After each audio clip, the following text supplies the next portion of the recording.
more data-driven, you want to see social numbers and touring history, or is it something a little more personal and organic, like you just really feel that this band has a great story, or the music just speaks to you on a personal level? I mean, I think like as a booking agent, I kind of have to be a little bit more strategic in the way and I build my roster and the type of artists I'm working with, and the type of investment that they need in the beginning or where they're at as they're signing up, as they're coming in. But yeah, you know, analytics, tour histories, teammates, like a lot of those components are a big part of what I'm looking at. Also just the genuine soul of an artist and who they are as a person. Like, they're the extension of me, and therefore I need to be the extension of them. And there has to be a lot of trust in that. So, you know, I kind of like, I'm building my roster in a way of like different musical tastes, different developmental places, you know, where they're at. So I think that's kind of how I approach it. Yeah, definitely a combo for me as well. It's like I want to have that gut feeling of being passionate about the artist, but also seeing some proof that I'm not the only person out there that's going to be passionate about that artist also really helps. So I think, yeah, touring history and streaming counts and social followings, I think, help to affirm the perspective that it's not going to be just me that likes this artist. And also we're like building our own relationships, you know, like we all are doing certain things. I don't really fit the role that Aaron does, you know, and vice versa, but I think like we're building our genuine relationships and we're extending those to artists, and we want to make sure that it's a collaborative situation for everybody. And, you know, along with that too, as a label, I want the music to make me feel something, and at TLE we call it the duende, which is a term kind of from flamenco dance, which means like a single tier that was there before I was at TLE, but that's one of the things we look for, is you just have to like viscerally feel it. But, you know, I really, when I'm looking for new artists to sign, I'm looking for, like Susie's saying, and Matt too, someone that has a little bit of infrastructure. Not that you need to have played, you know, 100 shows all over the country, but just knowing that there's other people that are supporting you. Yeah. And coming at it from a different angle for radio, we have a great resource here in Portland and in Boise, just right across the street, Radio Boise, incredible. They're able to give another platform to artists that hits a community where they listen, and those might not be the same people who go out to shows, but it's a place where you can really touch base with folks who are possibly going to be interested in your music. And that's it being a great resource, we want to make the most of it. So folks are often reaching out to me, local artists who would love to get on the air and do it in studio. What really makes a breakthrough for me is a story, a good story to put it behind. It doesn't even have to be a good story. It could just be that I'm releasing a new single, we're going on a national tour, but there should be a good reason for doing it before you make that reach out. So before you're making a call to your local radio station, maybe think about why you're doing that and why they might want to have you on. Yeah, I think the story is something I harp on so much in PR. You know, you can have a great record, but to get people to want to listen to it and connect with it, the story is just, it's so important. So let's talk like a little bit about that, like what makes a great story? How can an artist develop the right story for themselves, and then in turn, how can they relay that story to both industry professionals that they want to work with, and, you know, then therefore their fan base as well? That was a big question. And really quickly, I think I saw a question over here. Yeah, sure. I had, just along that line, I'm sort of getting this gatekeeper feel from the panel about how a band gets your attention. Have you ever come up against an artist or a band, I mean, who has fought to represent, to support, to be a part of? And what was it about those people that made you support?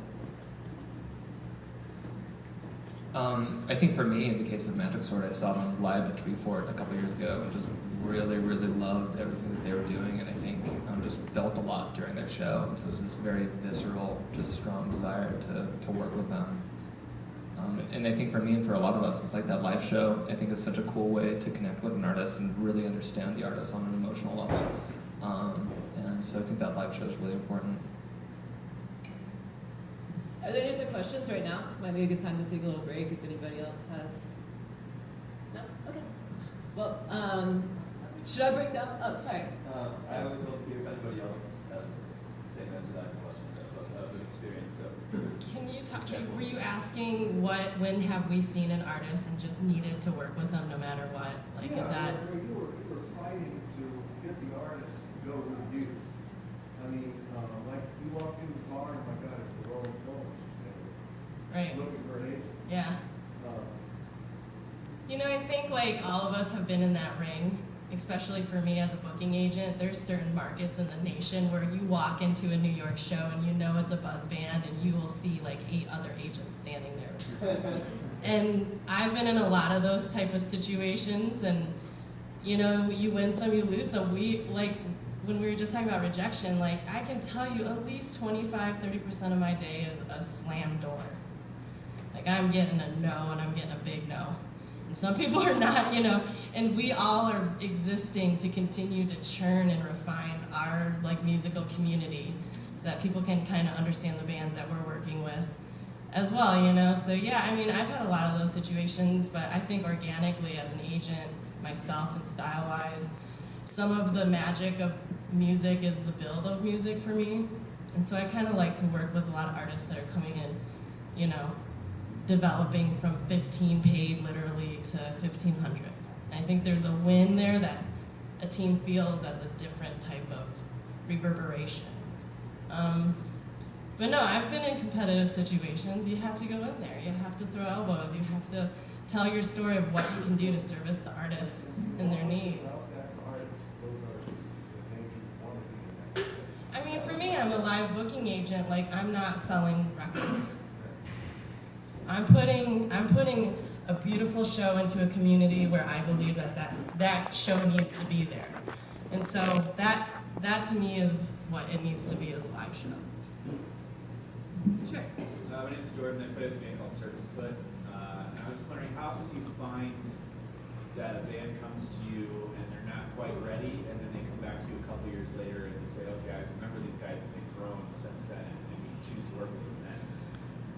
I don't want to take up too much of the mic, but I have a really interesting story on this one because it's been like a decade of working in the biz now. But I work with this artist, Gregory Alan Isaacoff, and Gregory and I knew each other through mutual friends, just music companions and peers and people that they're hanging with.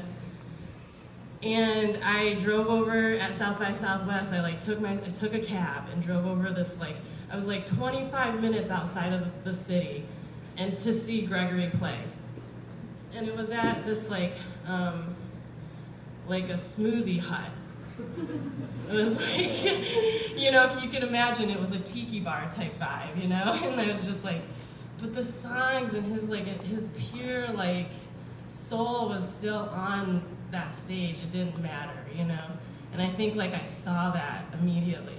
But I didn't sign him right away. I had a real honest conversation with the manager, and I said, I really need you to do these 3 things to make it work.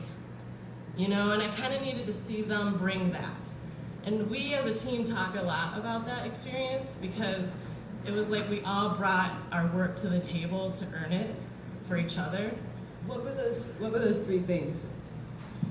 I mean, I think those 3 things change per band and per equation and chemistry, what you're trying to mix in the lab. But for Greg, I wanted him to sell out his hometown shows. I wanted him to do 500 plus paid in Boulder, Denver. And so he sold out the Bluebird. And then I wanted him to get on a national tour. And at that time, Randy Carlisle was doing 400, 600 capacity rooms. And he got a national tour with Randy. He got a regional national tour. And then I wanted him to get a publishing, a sync placement. I wanted them to show me that they could get a deal at that level, and they ended up signing with somebody and they got a sync deal. And that day she called me and I was like, let's do it. So that can build a true different type of relationship, Anybody have another question? Cool. Can we hop back to talk a little bit more about building a story? Is there any particular story from an artist that sticks out to you that really brought you to their music? Music aside, just the story of this artist, maybe it was their mission or... I can hop in here. I see Bim Dixon out in the audience. Hey Bim, how's it going? He has a band called And, among many other ventures. He's a real mover and shaker in the Pacific Northwest music, and especially in Portland. His band took a look at what is happening with working bands today, independent working bands today, in particular how music is distributed through streaming services and online, and all these companies that are making massive profits, or not even making massive profits, but getting massive investments on the backs of your art. And they decided to release their latest album without buying into any of these platforms. So the only way you can get their music is from the band at their website, andmusic.org. What's that? .com? They're a .com. I thought, it's not for profit, it's for the love. Anyhow, as a story, it's a story that tells itself. I mean, it's pretty obvious what is going on there, and it also points to something broader that I think is important to discuss. Perhaps we're not going to be discussing that here, but as far as the story goes, you get a real sense of who the band is, what their values are, and I think it's a slam dunk as far as that goes. I don't know if Ben would say the same thing, but for me, that's a better story than we're putting out an album, and we haven't done that for a couple of years, so maybe you should check it out on Spotify. Right. Does anybody else have thoughts on how to build a good story as an artist? I guess just to comment on that, I think there's really something to be said by doing something that's a little bit counterintuitive or different than what everyone else is doing. So I really respect what he's doing, because I feel like a lot of the common conversation around streaming services and things like that is to just fully embrace them. And I think for a lot of artists it really makes sense. But I think to recognize that and then do the opposite is just such an interesting angle. I think in terms of creating your own story, there are probably ways to do the same thing in other capacity. It's just ask what everyone else is doing, and then ask yourself, what's something that I believe in that's different than that? And I think that having a story that's different than everyone else's story is a big step up in terms of attracting attention and giving the media something to write about as well. I think Tender Loving Empire is a great story about making a story. Yeah, I can kind of preface it by saying, I think it's really important to do things that are authentic to you and the artist and the label and everyone involved. Last year we were involved in something with one of our bands called The Domestics. We make amazing music, but we were kind of trying to figure out what was the story, how can we get it out there to more people. And we ended up doing something with the band that was kind of overtly political, and it was very viral, probably the most viral thing I've ever been a part of. And without getting too into all the details of that, the band isn't political at all. So trying to do something that was political and trying to line that up with them just didn't really work, and it was a learning lesson for all of us. That being said, the band got a lot of press out of it, but it wasn't quite the press they were hoping for, or we were hoping for. So I guess it's always important to find what's true to yourself and how to tell your story in an authentic way. Magic Sword is an example. One thing that they do, and Matt can probably speak to this more than me, but their music fits really well in video game culture. So Magic Sword's been on TLE, and we've been able to get them some syncs in the video game space, which has just kind of amplified their reach. They're whitelisted on Twitch, so people that are making videos about playing video games can then use the music royalty-free on Twitch, and it has really spread like wildfire that way. And that's just authentic to who they are, so it's worked out well. Yeah, and I think that speaks to a broader point about just generally finding your audience, because I think that when I initially started working with Magic Sword, we were just pitching music blogs, and we got no traction, and it was just that rejection conversation that we had earlier times 100. It was just no responses, and no one wanted to do anything. And then when I realized that I feel the essence of that project, I think connects to a different audience, and I think it's an audience that's really into video games and is really into comic books. We kind of changed the focus of a lot of our outreach and media efforts, and it's been a lot more effective. And so I think that in terms of promoting your own art and trying to connect with an audience, rather than just kind of doing what a lot of other artists do. Asking yourself, is there another audience that might be really interested in what you're doing beyond just kind of the standard people who go to music festivals and people who read music blogs, and asking yourself how to connect with them. And in our case, that was a really useful way to think about it. Yeah, I do like sort of a pre-interview with all the artists that I work with to kind of feel out kind of exactly what Matt was saying. Like, are you really interested in craft whiskey? Are you a poet? Kind of what other markets can we tap with your art that's not just a standard music blog? So I think that's totally agree with what you're saying. Yeah, because I feel like they're... Go ahead, you were going, that's okay. Yeah, because I feel like there are so many different niches out there, and I think the internet just opens artists up to be able to connect with all of those different niches. And so I think, thinking about it in terms of how can I connect with a specific niche, who my audience might resonate with, more than just the normal standard niches. Like whiskey drinkers or whatever else, they're probably just as likely to like music as people who read music blogs. So asking how to connect with that crew instead of the standard way to think about it, I think can be helpful. Yeah. Did you have a question? I did, yeah, thank you. Bill Lewis, Rainwater Records. We are a nonprofit record label out of Portland. I've been reticent to add my story to the artist story. We have a band plans on paper that was just signed and releasing. So from what I'm hearing from you guys, if I could ask you, would you do that if you were us? Would you add our story to theirs to introduce them? Not to overshadow what they do, but to say we're together doing this together?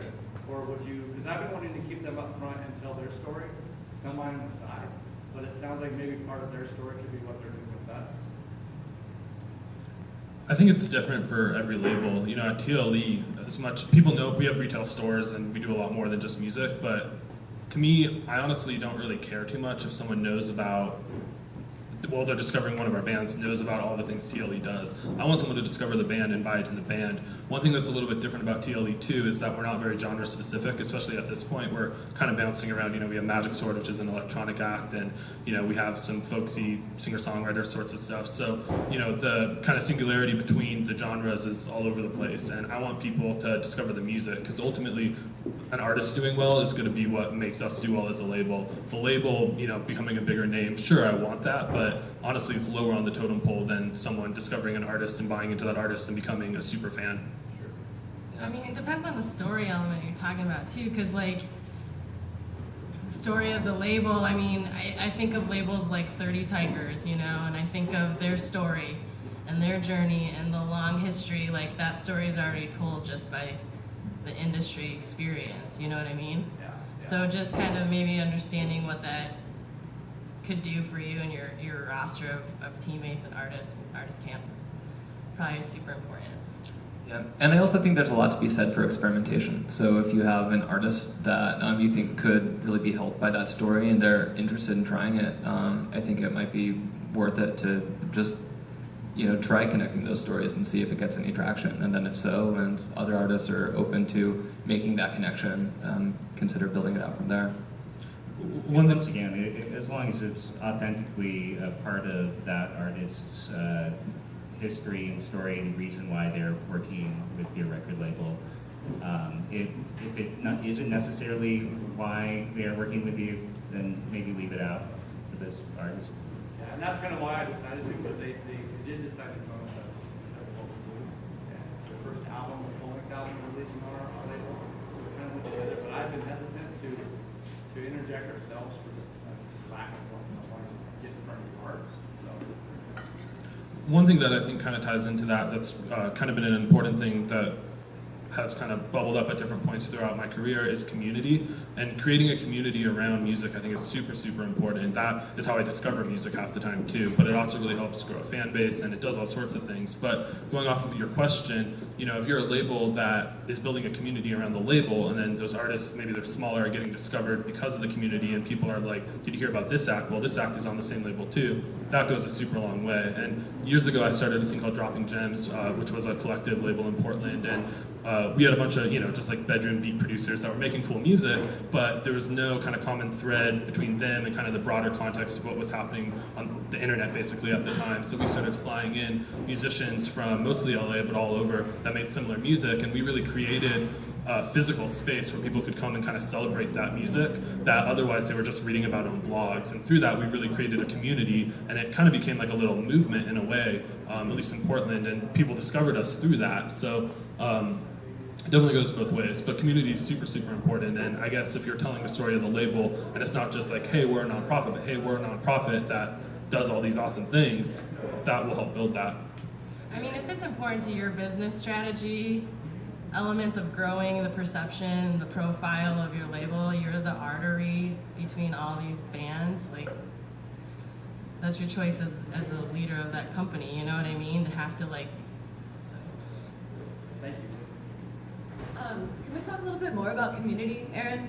Do y'all have advice for artists on how they can best build a community, first in their hometown, and then we'll maybe move on to tour markets? I feel like I just joined Portland and I had to kind of build a community and learn how to do what artists probably do quite a bit. I just got to Portland like 2.5, 3 years ago and was trying to meet Aaron and Matt and Theo. You know, I was trying to like connect with people even though I was working on a national level, like just didn't really have industry friends here. So, I mean, I think essentially we all just want to be human and have people that get what we're doing together, right? So I think going out often was helpful for me. I don't know if that I go into a lot of shows and meeting a lot of folks has always been really good, and hitting up all of my friends that knew people and introduced me to Aaron and to Theo and things like that, or just walking up to Theo at a bar.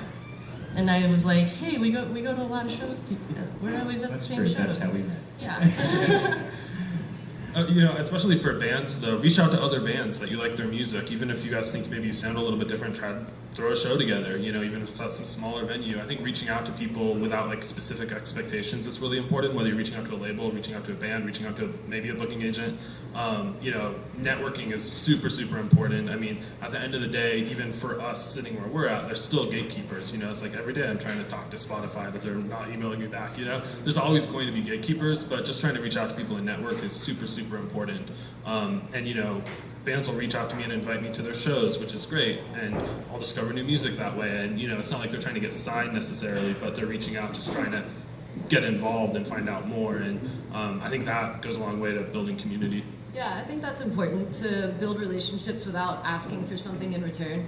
Yeah, nobody likes to be sold to, I think, and I think having somebody contacting you a lot and it's clear that, you know, their friendliness is just trying to get something from you, I think is really off-putting. And so I think instead of, rather than trying to like gain something by meeting other people, I think just trying to make a real human connection and I think build community and make friends is the best approach to take. Yeah. Any thoughts on how best to do that when you're trying to branch out from your hometown and, you know, hopefully get some good shows on the road? I think like still you're talking to other bands from other cities. You're saying, hey, do you want to trade shows, or where do you think we should play this first time we're playing Denver? You know, like knowing friends of friends and, you know, being able to see other tours and circuits, maybe other tours that are of that level or caliber that you're trying to hit, like. That usually is a really good way to know rooms and venues and markets.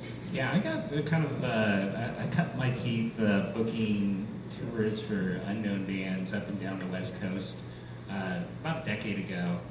And the big thing there was I was but I was trying to link up new artists with new venues and bands that they'd never met. And the big thing was, it just kind of came down to networking. I would often start with the band's own network. Who do you know in these cities? And I mean, that could be a relative, a friend, a another band that you just really like from that town, and we'll get to your questions in a second, but it is just about reaching out and making real connections, and then getting back out there and hitting it over and over again. It takes a while to build a community, and it takes a while to build a network for what you're doing, but it's really easy and possible to do. You had a question? I did. In that vein, what do you guys, how much value do you place on services like Sonic Bids, Bands in Town, and those other online service? They can be useful for finding shows on days. I don't know, but is Sonic Bid still a thing? I don't book shows anymore for the most part. I don't think I've looked at a Sonic Bid for years, Yeah. for sure. I work for a festival called Savannah Stopover in Savannah, Georgia, and they do still accept submissions from artists via Sonic Bids.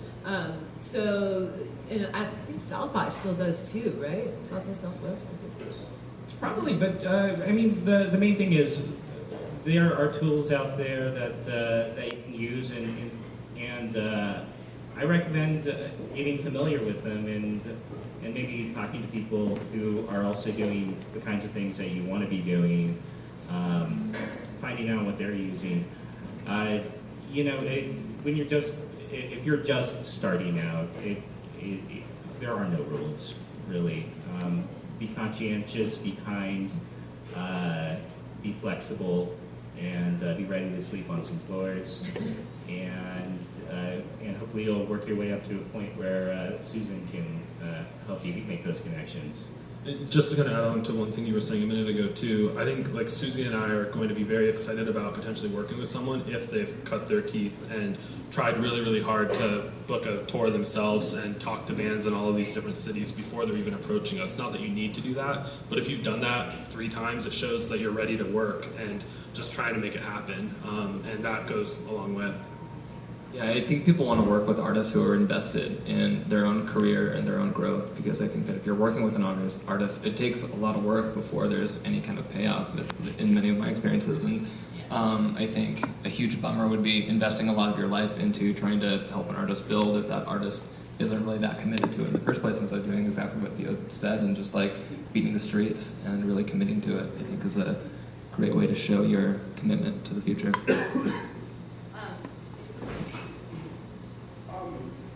Sorry, it's kind of like a big question, but when you guys are looking for artists, I know that when people say Portland's the first it is in many ways, but there is a lack of opportunity for people of color, LGBTQ, etc.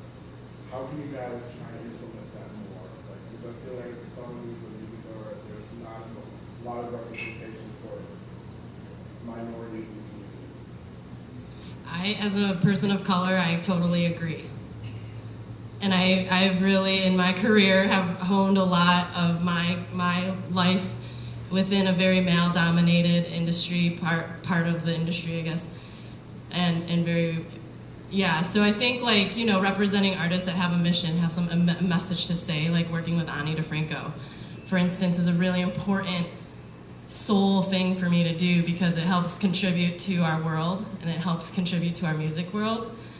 But like, I recently signed Haley Hendricks, and I think, you know, we went out to breakfast, you know, on Chinese New Year's, and I felt really excited about having an artist that I'm like, wow, our parents went to the same, you know, we have similarities.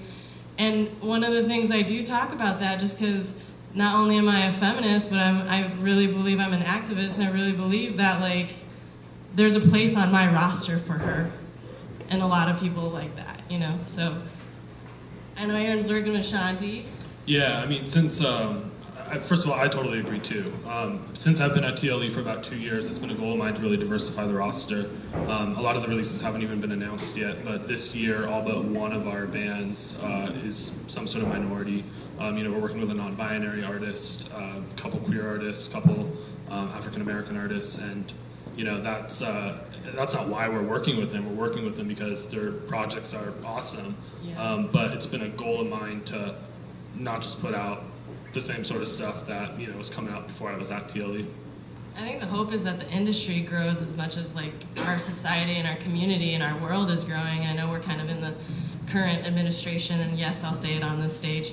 But, you know, like, as we all fight for that equality for each other and creating spaces for each other, questions like that are important. It's important for you to ask them, you know, it's important for you to put them out there. I feel like for the industry to change, we have to teach ourselves first. You know, and one thing I would add on to that too is I think one place I think there needs to be more change is the people working in the industry, not just the musicians. And you know, maybe it's easy for me to say that as a cis white man, but I think it's very true. And I don't know what all needs to happen to create more positions for all sorts of minorities in the music industry, but I think that's really, really important. Because I mean, I can go out and sign, you know, bands all day, but I want to be working with people that represent different stories too.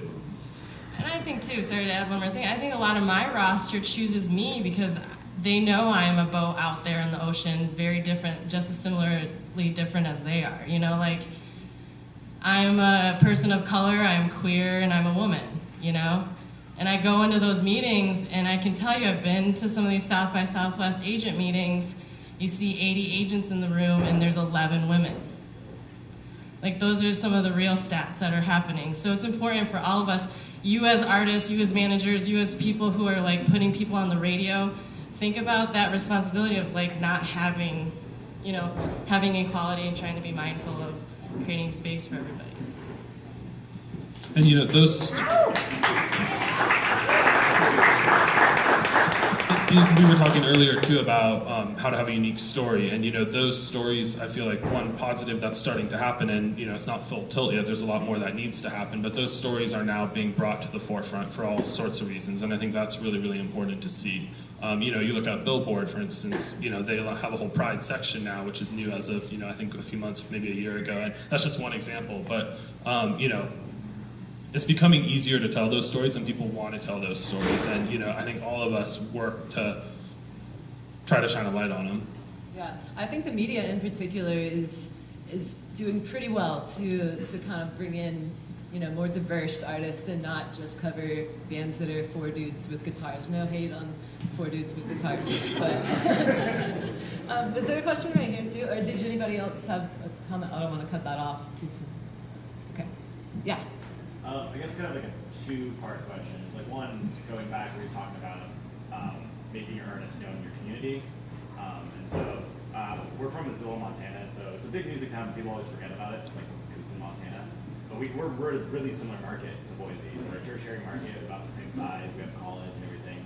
It's like, how do I get people that are, you know, selling out shows in Missoula? Like, how do I get artists, you know, to jump over to Boise? How can I transfer an artist from my community to another community that's similar and nearby and close to where people give a shit about here and come see their shows? And then also kind of like the second part of the question, maybe for like the agents, is how do you make that last jump from being the working touring artist to a represented, like, talented artist who's like going to actually make money and people recognize like nationwide? I'm saying hop on Radio Boise. I'm not necessarily to make all of this happen, but if you want to be involved in